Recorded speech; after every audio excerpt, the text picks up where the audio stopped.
பார்த்தீங்கன்னா நிறைய பேருக்கு வந்து பெண்களுக்கு வந்துட்டு பீரியட்ஸ் வந்து இர்ரெகுலர்னு சொல்லுவாங்க. அதாவது அவங்களுக்கு வந்து வரும், சில மாசங்கள் பார்த்தீங்கன்னா வராமல் போகும், சில மாசங்கள் வந்து டேட் மாறி மாறி வரும், 10 நாளுக்கு முன்னாடி வரும், 20 நாள் பின்னாடி வரும், அந்த மாதிரி இர்ரெகுலராக இருக்கும். ஸோ இந்த மாதிரி இருக்கிறவங்களுக்கு நிறைய பேருக்கு நம்ம வந்துட்டு ஸ்கேன் பண்ணி பார்க்கும் பொழுது அவங்களுக்கு வந்து எண்டோமெட்ரியோசிஸ் அப்படின்னு சொல்லிட்டு சொல்றாங்க. எண்டோமெட்ரியோசிஸ் அப்படின்றது வந்துட்டு ஒரு என்ன சொல்றதுன்னா, அதுல வந்துட்டு அதிகமான வந்துட்டு ஈஸ்ட்ரோஜன் இருக்கும், குறைவான ப்ரொஜெஸ்ட்ரோன் இருக்கும். இது ரெண்டுமே வந்து இருக்கக்கூடாது. ஆனா இது ரெண்டும் இருக்கும்போது தான் பாத்தீங்கன்னா எண்டோமெட்ரியோசிஸ்ன்னு சொல்றாங்க. ஸோ நம்ம இந்த ஹார்மோனை வந்து எப்படி வந்து கண்ட்ரோல் பண்ணணும் அப்படின்னா, கண்டிப்பா அதுக்கு வந்து அக்குபஞ்சர் 100% உதவி பண்ணுது. இந்த எண்டோமெட்ரியோசிஸ் இருக்கும் பொழுது அவங்களுக்கு வந்து ஃபர்டிலிட்டி ப்ராப்ளம் வருது. ஸோ அவங்களால குழந்தைய வந்து பெற்றுக்க முடியாது. ஏன்னா இது வந்துட்டு இந்த மாதிரி இருக்கிறவங்களுக்கு வந்துட்டு பாத்தீங்கன்னா பிசிஓடி கூட ஒரு காரணமா இருக்கும். மோர் ஈஸ்ட்ரோஜன் வரும்போது பிசிஓடியும் வரும். ஸோ பிசிஓடி வந்தாலும் அந்த ஓவரிஸ் கிட்ட வரும்போது அந்த பிரச்சனையினால அவங்க வந்து அந்த கருமுட்டை வந்து நல்லா வளர்ச்சி இருக்காது, குவாலிட்டியும் இருக்காது.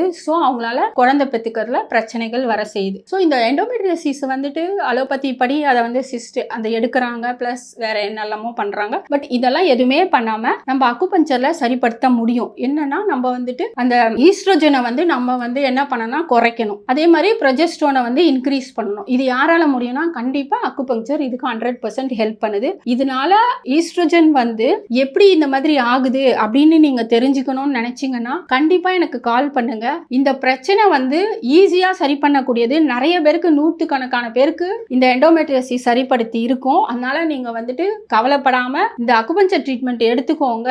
ஏதாவது டவுட்ஸ் அப்படின்னா எனக்கு வந்து ஸ்கேன் ரிப்போர்ட் மட்டும் நீங்க அனுப்பினா கூட போதும், நான் அதை பார்த்துட்டு உங்களுக்கு சொல்றேன். கண்டிப்பா இது வந்து சரிப்படுத்திட்டு குழந்தையே பிறந்திருக்கு நிறைய பேருக்கு, ஒரு டாக்டருக்கே கூட இது வந்து பண்ணியிருக்கோம். அதனால நீங்க வந்து எண்டோமெட்ரியோசிஸ் சொல்லிட்டு கவலைப்படாதீங்க. கண்டிப்பா இதுல இருந்து நம்ம சரி வரலாம்.